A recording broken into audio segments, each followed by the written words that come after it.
Hello friends, welcome back to another video. तो आज की इस वीडियो के अंदर अपन बात करने वाले हैं ब्रेकआउट के ऊपर। ब्रेकआउट की इस वीडियो के अंदर ऐसी ऐसी चीज़ें बताऊंगा, ऐसी ऐसी कंडीशन बताऊंगा आपको कि आप वास्तव में सोचने पे मजबूर हो जाओगे कि ये कंडीशन बनती हैं और अपन ध्यान ही नहीं देते इन सब चीज़ों के ऊपर। ओके, तो अब तक मैंने जितनी भी लाइव स्ट्रीम के अंदर जो भी चीज़ें बताई हैं या पीछे वीडियो के अंदर जो भी चीज़ें बताई हैं, वो चीज़ें कैसे काम कर रही हैं, ये सब चीज़ें आप देख रहे होगे यूट्यूब पे, सॉरी मार्केट के अंदर देख रहे होगे। तो अब आप देखोगे कि ब्रेकआउट की क्या क्या कंडीशन हो सकती हैं और उसके अंदर जो बड़े प्रॉफिट कैसे कैच कर सकते हैं अपन। जो कि ब्रेकआउट आते हैं ना, एकदम से निकलता है मार्केट और उसके बाद आप देखते होगे कि कई बार पकड़ में भी नहीं आता, कई बार रिट्रेसमेंट का वेट करते रह जाते हैं। तो इन सभी चीज़ों का डिस्कस होगा इस वीडियो के अंदर और होपफुली कि आपको अच्छी तरीके से समझ में आ जाए ब्रेकआउट के ऊपर, फिर आपको शायद कोई और वीडियो देखने को ना मिले। और अभी मैं मार्केट में लाइव आ नहीं पा रहा हूँ, थोड़ी मेरी तबीयत ठीक नहीं हुई है। तो जैसे ही तबीयत ठीक होगी मेरी तो मैं ज़रूर लाइव आऊँगा, क्योंकि लाइव में बोलना पड़ता है लगातार, तो फिर उस हिसाब से मैं सिखा नहीं पाऊँगा, तो लाइव का कोई मतलब रहेगा नहीं। और टेलीग्राम पे मैं आपको अपडेट कर दूंगा बाकी चीज़ें। मैं लर्निंग चार्ट वगैरह जो कई बार होता है जो मैं पोस्ट करता ही रहता हूँ आप लोगों के साथ। तो जो भी ज्वाइन करना चाहता है टेलीग्राम, तो लिंक आपको डिस्क्रिप्शन में मिल जाएगा, आप जाइए ज्वाइन कर सकते हो। ओके, फ्री ऑफ कॉस्ट है, कोई पैसा नहीं देना आपको किसी चीज़ के लिए। तो अब सीखते हैं ब्रेकआउट। देखो, ब्रेकआउट की बहुत सी कंडीशन होती है। सबसे पहले ये देखते हैं कि ब्रेकआउट भी कई तरीके के हो सकते हैं। जैसे अपन देखते हैं ट्रेन लाइन भी ब्रेकआउट होती है, उसका भी अपन ब्रेकआउट में कंसिडर कर सकते हैं। जैसे ट्रेन लाइन है, उसको उसका ब्रेकआउट होता है, तो उसको भी अपन उसमें मान सकते हैं कि ये भी ब्रेकआउट है।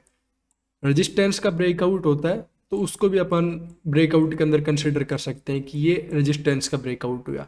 या फिर अगर कोई सपोर्ट एरिया है, सपोर्ट एरिया का अगर कोई ब्रेकडाउन होता है तो उसको भी अपन ब्रेकडाउन मान सकते हैं। और ब्रेकडाउन हो सकता है किस चीज़ का? ब्रेकडाउन हो सकता है रेंज का, कोई रेंज हो गई, उसका ब्रेकडाउन भी एक ब्रेकडाउन के अंदर ही कंसिडर किया जाता है। तो आप देख लिए अभी कितनी कंडीशन हो सकती है ब्रेकडाउन की। लेकिन अब ये जो आपने देखा ना पैटर्न, आपको ऐसे चार्ट पे दिखेंगे ही नहीं, आपको चीजें कुछ अलग दिखेंगी चार्ट पे। बात करते हैं इस वीडियो के अंदर। अब देखो, यहाँ पे जब भी, सबसे पहले आपको ट्रेंड लाइन की कुछ कंडीशन बताता हूँ। अगर अगर कोई ट्रेंड लाइन जैसे बन रही है इस तरीके से, अगर मार्केट आ रहा है, उसके पास आ रहा है जिस तरीके से, अगर वो आता था जैसे कैंडल की साइज, जैसे यहाँ पे आ गया तो कैंडल की साइज आपको बहुत बड़ी देखने को मिलेगी, जैसे कोई ब्रेकआउट एरिया है। और जैसे ही उसको अगर बड़ा मूवमेंट करना होगा, बहुत एक्सट्रीम बड़ा मूवमेंट करना होगा या फिर फास्ट मूवमेंट करना होगा, तो क्या होगा? कैंडल्स की साइज घटती आ जाएगी, धीरे धीरे धीरे धीरे छोटी होती आ जाएगी। आप देखोगे कि उसके अंदर मूवमेंट बहुत कम हो जाएगा। तो इसका मतलब आप रेडी हो जाना कि अब कुछ ना कुछ होने वाला है मार्केट में। जैसे आपने कहावत भी सुनी होगी कि ये तूफान से पहले की शांति होती है। तो इस हिसाब से मार्केट जो है बहुत शांत और कूल डाउन हो जाता है, मतलब इसमें मूवमेंट है ही नहीं है, खत्म ही हो गया बिल्कुल। और उसके बाद गेम स्टार्ट होता है। जैसे कि आपने यहाँ पे देखा होगा बिल्कुल कि मार्केट में किस तरीके की यहाँ पे मूवमेंट हो रही थी, देख रहे हो? इतनी मूवमेंट जनरली मिलती नहीं है। जैसे यहाँ पे भी मूवमेंट स्टार्ट हुई थी, हाँ, मतलब कैंडल बिल्कुल एकदम कूल हो गई थी। तो 15 मिनट टाइम फ्रेम में बहुत बड़ा टाइम फ्रेम होता है, अगर उस तरीके से देखें। अगर छोटे टाइम फ्रेम में तो बहुत छोटी दिखाई देंगी। यहाँ पे देखो, फिर उसके बाद एक ब्रेकआउट आया, यहाँ पे एकदम से प्रीमियम में गामा ब्लास्ट हुआ था, फास्ट निकला था प्रीमियम। यहाँ पे देखो, यहाँ पे भी सिंपली क्या हुआ, एक स्लो एकदम मार्केट में कैंडल्स का वो हो गया। और ये तो मैंने शायद टेलीग्राम में आपके लिए पोस्ट भी कर दिया था ये चार्ट। तो मैंने ये लिख के पोस्ट किया था कि अभी कुछ कर नहीं सकते इसके अंदर, क्योंकि मार्केट अभी है ही नहीं उस लायक। और जैसे ब्रेकआउट हुआ था मैंने यहाँ पे एंट्री कर ली थी। एंट्री के लिए मैंने नहीं बोला, क्योंकि ये मैं बोलता नहीं हूँ, टिप्स वगैरह ऐसे देता नहीं हूँ कि आप ये कॉल बाय कर लो, यहाँ पे बाय कर लो, यहाँ पे सेल कर लो। मैं केवल लर्निंग के लिए बताता हूँ और ऐसे ही करता हूँ। देखो, और आपको कंडीशन बताता हूँ। अब जैसे कोई एरिया है, मैं आपके लिए ढूंढता हूँ। जैसे जैसे कोई ब्रेकआउट एरिया है। अब ये है बैंक निफ्टी का 15 मिनट चार्ट। अब यहाँ पे देखो एक ब्रेकआउट एरिया है, मान लो यहाँ पे ये चीज़ें देखो। अब आप, ये ब्रेकआउट एरिया है। अब इनमें ब्रेकआउट एरिया में क्या क्या चीज़ें हैं जो ऐसी आपको देखने को मिलेंगी?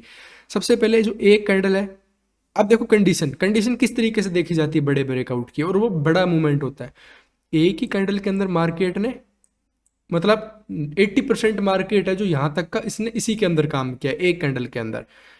एक कंडीशन तो ये होगी कि मार्केट में है थोड़ा कंसोलिडेशन। उसके बाद यहाँ पे एक इनसाइड कैंडल बनी थी जिसके अंदर 2-3 कैंडल इसके अंदर ही बन गई थी, लेकिन कंडीशन यहाँ पे अच्छी कब होती, जब इसी इनसाइड कैंडल से मार्केट में कैंडल इसको नीचे की साइड में ब्रेक करती इस तरीके से।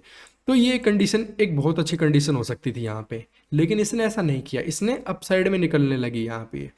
और यहाँ पे क्या हुआ, जब इस ये अपने, क्योंकि इसको करना तो अप साइड में ब्रेकआउट था, इसको देखो जैसे फिर ये अप साइड में आई अपने रेजिस्टेंस एरिया के पास, उसके बाद यहाँ पे एक इनसाइड कैंडल बनी ये वाली रेड कलर की, और इसके अंदर 2 इनसाइड कैंडल बनी, और उसके अंदर भी एक और इनसाइड कैंडल बनी। देख रहे हो मूवमेंट कैसा दबता चला गया। तो उसके बाद जैसे ये निकला बाहर तो फटा बुरी तरीके से मार्केट यहाँ पे। उसके बाद फ्राइडे था तो सेलिंग तो आनी थी, ये तो एक चीज़ है, आपको पता होता है कि भाई अगर बड़ा मूवमेंट एकदम से हुआ है फ्राइडे को तो सेलिंग आ जाती है लगभग, क्योंकि प्रॉफिट बुकिंग हो जाती है। सिमिलर यहाँ पे भी वही केस हो रहे हैं, क्योंकि जब भी ब्रेकआउट एरिया आता है तो वहाँ पे इनसाइड कैंडल बनना स्टार्ट हो जाती है। अगर मैं आपको बताता हूँ, अगर कोई रेजिस्टेंस एरिया है, रेजिस्टेंस एरिया के पास अगर मार्केट ऐसे आता जाता है और स्लो हो रहा है बिल्कुल, तो यहाँ पे देखना अगर वहाँ पे इनसाइड कैंडल बनना स्टार्ट हो गई है ब्रेकआउट एरिया के पास, तो वहाँ पे एक बड़ा मूवमेंट अपने को देखने को जरूर मिलेगा, चाहे वो अपसाइड के अंदर मिले या फिर वो ट्रेंड लाइन का ब्रेक डाउन हो यहाँ पे, या फिर मार्केट यहीं पे ही साइडवेज में क्लोज कर दे, ये कंडीशन हो सकती है। बस अपने को पहले ट्रेड नहीं लेना है, पहले ट्रेड लेगो, अगर पहले ट्रेड लेोगे आप तो यहाँ पे आप ट्रैप हो जाओगे, क्योंकि अगर मान लो वो कैंडल में थोड़ा बहुत भी मूवमेंट आया ना तो प्रीमियम बहुत ज़्यादा डिके होते हैं ऐसी जगह के ऊपर, ये चीज़ याद रखना। क्योंकि पोजीशन जो होती है ना प्रीमियम के चार्ट उनमें बहुत उथला पतली होती है, यहाँ पे आप नहीं समझ पाओगे ये सब चीज़, जब प्रीमियम चार्ट देखोगे ना तो अब आपको समझ में आएगा। जैसे मैं आपको काफ़ी चीज़ें लाइव में भी सिखाता ही रहता हूँ बाकी चीज़ें। अब जैसे मार्केट, कौन सा मार्केट था मेरे थोड़ा सा याद आ रहा है, वो ऐसा मतलब वो मार्केट मूव ही नहीं कर रहा वहाँ से, लेकिन जो उसके प्रीमियम्स हैं वो इतने मूव कर रहे हैं, फ्लैक्चुएट कर रहे हैं कि 50 पॉइंट अगर मार्केट मूव कर रहा है इंडेक्स का तो 50 पॉइंट प्रीमियम मूव कर रहा है, वो फ्यूचर की तरीके से काम कर रहा है। तो ये ठीक नहीं होता कई बार, तो इसको समझना चाहिए। विक्स आजकल थोड़ा बढ़ा हुआ है, तो बढ़ा है अभी, जैसे मार्केट गिरा है इस वजह से, तो ये सब चीज़ें समझनी चाहिए। और आपको मैंने एक चीज़ और भी बताई थी कि ट्रेंड लाइन जब भी बनती है तो 5 मिनट में एक रेड कैंडल पहले बनती है, उसके बाद ही यहाँ पे एक अच्छा मूवमेंट आता है। और मैं आपको एक और कंडीशन बताता हूँ, जब भी आपको रेजिस्टेंस या कोई सपोर्ट एरिया आपको देखने को मिलेगा, अगर उसका एक अच्छा या फिर बड़ा ब्रेकडाउन या ब्रेकआउट होने वाला हैगा, तो उससे पहले अपने को एक कंडीशन और देखने को मिलेगी। वो क्या, कि एक कैंडल बनेगी यहाँ पे पहले, इस जब ब्रेकआउट एरिया आएगा, ब्रेकआउट टाइम पास में आएगा तब, और उसके बाद एक कैंडल रेड बनेगी, रेड रेड बनने के लिए, और फिर वो जब क्लोजिंग टाइम आएगा तो वो रेड कैंडल इसी के अंदर, मतलब इनसाइड कैंडल के अंदर, और वो रेड कैंडल इस तरीके से बनाएगी, वो एक हैमर बनाएगा यहाँ पे, मतलब एक जो कैंडल रहेगी वो कैंडल के अंदर एक हैमर कैंडल अपने को देखने को मिलेगी इस तरीके से, और वो जब ब्रेक करेगा तो वहाँ पे एक बड़ा मूवमेंट अपने को, बड़ी कैंडल देखने को मिलेगी, एटलीस्ट 100 से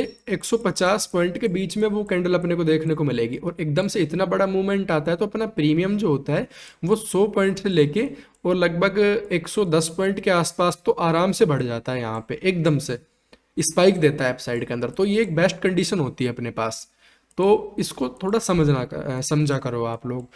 और आपको ऐसी कंडीशन बहुत बता दूंगा, मैं आपको बड़े टाइम फ्रेम में भी लेके चलता हूँ, वहाँ पे भी आप देख लेना। अब जैसे यहाँ पे डेली टाइम फ्रेम था, ब्रेकआउट ऐसे ही होते हैं, जैसे मैं आपको दिखाता हूँ। जैसे यहाँ पे एक रेंज थी, ये वाली एक रेंज थी, ये एक रेंज ही थी यहाँ पे। थोड़ा सा इसको मैं ठीक कर देता हूँ लाइन को। अब ये रेंज का ब्रेकआउट होगा तो यहाँ पे सिमिलर वही सब चीज़ें आप, अब जैसे मैं अप साइड के लिए कंडीशन बताई कि एक कैंडल होनी चाहिए, उसके बाद एक हैमर कैंडल बननी चाहिए, तो उस तरीके से निकलेगा तो फास्ट निकलेगा। इस तरीके से वो डाउन के लिए अप्लाई हो जाएगा, डाउन के लिए इन्वर्टेड हैमर कैंडल यहाँ पे बननी चाहिए तो वो निकल जाएगा नीचे की साइड में इस तरीके से। तो इसको शायद आपको थोड़ा दिखाई नहीं दिया, डाउन साइड के लिए होगा तो एक इन्वर्टेड हैमर कैंडल बनेगी यहाँ पे और वो नीचे की साइड में निकल जाएगा, इस तरीके से एक मूवमेंट होगा। ये भी सब चीज़ें हैं। अब देखो यहाँ पे एक रेंज थी, अब यहाँ पे रेंज में भी एक कंटिन्यू डाउन साइड में मूवमेंट हो रहा है। अब ये सब चीज़ें देखो, उसके बाद यहाँ पे एक पैटर्न था और उसको एक बार ब्रेक करने के लिए ट्राई ज़रूर किया था मार्केट ने, लेकिन यहाँ पे सस्टेन नहीं किया मार्केट ने, सस्टेन नहीं किया तो वापस से डाउन साइड में आ गया था। ये सब चीज़ें मैं डिस्कस करता रहता हूँ लाइव में आपके साथ भी। उसके बाद यहाँ पे एक पैटर्न बना और इसका ब्रेकडाउन हुआ। उसके बाद एक ही कैंडल बनी, इन्वर्टेड हैमर कैंडल। और यहाँ पे देखो दुनिया देखती हो कि प्राइस एक्शन अपने हिसाब से, मैं जब देखता हूँ प्राइस एक्शन तो मेरा देखना थोड़ा सा अलग होता है। इसलिए प्राइस एक्शन में अपने बहुत कम स्टॉप लॉस लगते हैं, अपने स्टॉप लॉस लगते हैं जो स्पाइक आ जाती है ना कई बार इस तरीके से, गलत तरीके से, तो उसके अंदर होता है। या फिर मार्केट साइडवेज हो जा रहा है, कहीं पे मूवमेंट नहीं कर रहा, तो उसमें अपने को थोड़ा सा लॉस होता है। बाकी लॉस अपना प्राइस एक्शन में बहुत कम होता है। प्राइस एक्शन में बेस्ट जाता है, अपनी जो स्ट्रेटजी होती है तगड़ी चलती है। अब दुनिया बहुत तरीके से कैंडल्स देखती होगी, मारूबोजो, इंगल्फिंग, बहुत तरीके की, लेकिन मैं देखता हूँ थोड़ी अलग तरीके की जो मार्केट में कहीं पे अस्तित्व ही नहीं रखती अपना। इस तरीके की कैंडलस्टिक देखता हूँ मैं खुद की, कि हाँ ये चीज़ें मैंने ऑब्जर्व करी हैं और वो मैं बता रहा हूँ यहाँ पे।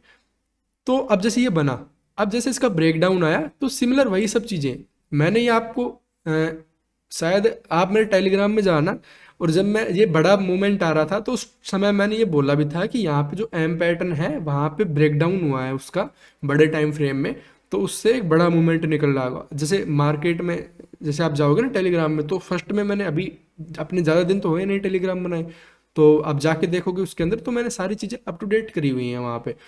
तो आप चीज़ों को सीखोगे। देखो मैसेज टेलीग्राम में आप देखोगे, उसका मतलब देखना ही नहीं होता, उसका मतलब ये होता है कि मैंने ऐसा क्यों बोला, किस चीज़ को देख के बोला, वो चीज़ें आप भी सीखो। तो ये एक एनालिसिस होता है, समझा करो। क्या पता कोई ऐसी चीज़ हो जो मैं बता रहा हूँ और वो आपको वास्तव में ऐसी समझ में आ जाए जो आपकी ट्रेडिंग स्टाइल ही बदल दे, पता नहीं आपको कौन सी चीज़ हिट कर जाए, समझ रहे हो। तो इस पे फोकस करो आप हमेशा। तो अब इस तरीके से प्राइस एक्शन काम करता है। आप जैसे ये डार्क क्लाउड बोलते हैं, ऐसा कुछ बोलते हैं, ये सब पैटर्न बनते हो गए। उसके बाद तो हर प्रकार की अपने को पता होनी चाहिए, ये तो छोटी मोटी नॉलेज है, ये तो होनी ही चाहिए पता। इस तरीके की समझो मार्केट के अंदर ब्रेकआउट होगा सिमिलर, वो की वो चीजें आपको देखने को मिलेंगी। आप चीज छोटे टाइम फ्रेम में देखो, आप चीज बड़े टाइम फ्रेम में देखो, समझना आपको है। यहां पे भी देखोगे एक रेंज है, उसके बाद ट्रेंड लाइन है। अब ट्रेंड लाइन भी है तो उसके बाद भी देखोगे आप कि हैमर कैंडल जो है यहाँ पे, उसके अंदर एक और हैमर बना है, लेकिन इसने उसको ब्रेक नहीं किया। उसके बाद इसने डाउन साइड में ब्रेक किया। अब देखो यहाँ पे कैंडल साफ साफ बता रही है कि यहाँ पे बुलिशनेस है मार्केट के अंदर, लेकिन इसने डाउन साइड में ब्रेक किया, क्योंकि ज़्यादातर लोग सोच रहे होंगे कि इनसाइड कैंडल बनी है, जिस साइड में ब्रेक होगा एंट्री लेनी है। अब यहाँ पे नीचे की साइड में ट्रैप किया और मार्केट शूट अप हो गया अप साइड के अंदर। तो ये सब चीज़ें सीखो अब आप। इसलिए मैं आपको बताता हूँ कि कैंडल्स को देखना है तो एक अलग तरीके से देखो, ऐसे नहीं कि जो सब लोग फॉलो कर रहे हैं फिर तो वही सब चीज़ें हो रही हैं। तो मैं आपको समझा रहा हूँ ब्रेकआउट की जो जो कंडीशन बताई है वो चीज़ें सीखो। और बाकी लाइव जो सेशन होते हैं मेरे, मतलब रोज रात को करता हूँ या फिर कभी भी जब मेरा मन करता है मैं टेलीग्राम में अपडेट कर देता हूँ, जब भी जैसा भी रहता है, तो वो जरूर ज्वाइन करा करो आप। मैं आपको हकीकत बता रहा हूँ, बहुत ज़्यादा लर्निंग मिलेगी आपको। अ, अभी तो आपके पास टाइम है, मैं जितना भी सिखा पा रहा हूँ आपको आप सीख लो, कोई दिक्कत नहीं है। आप लोग लाइव में आते हो, क्वेश्चन पूछ सकते हो, अभी तो फेस टू फेस इंटरेक्ट कर सकते हो मेरे से। बाद में शायद मेरे को भी टाइम ना मिले, आप तो अभी टाइम है आपके पास, थोड़ा बहुत जो भी क्वेश्चन है तो आप पूछ सकते हो अभी तो मेरे से। ओके, तो होप कि आपको समझ में आई होंगी चीज़ें और पता चला होगा कि प्राइस एक्शन कुछ काम किस तरीके से करता है। मेनली ब्रेकआउट पे थी, और फॉल्स ब्रेकआउट की वीडियो भी मैंने डाल रखी है चैनल के ऊपर, जाके देखो आप उसको। फॉल्स ब्रेकआउट का आपका आज तक का सारा भ्रम जो है वो दूर हो जाएगा, इतनी क्लियर मैंने वहाँ पे समझाया है। फॉल्स ब्रेकआउट से रिलेटेड फिर आपको कोई वीडियो देखने की ज़रूरत नहीं पड़ेगी। तो होप है कि आपको चीज़ें समझ में आई होंगी। तो कोई भी क्वेश्चन हो तो कमेंट में पूछ सकते हो, मैं हो सके उतना रिप्लाई कर दूंगा। आज के लिए इतना ही, मिलते हैं फिर अगली वीडियो में, तब तक के लिए जय हिंद।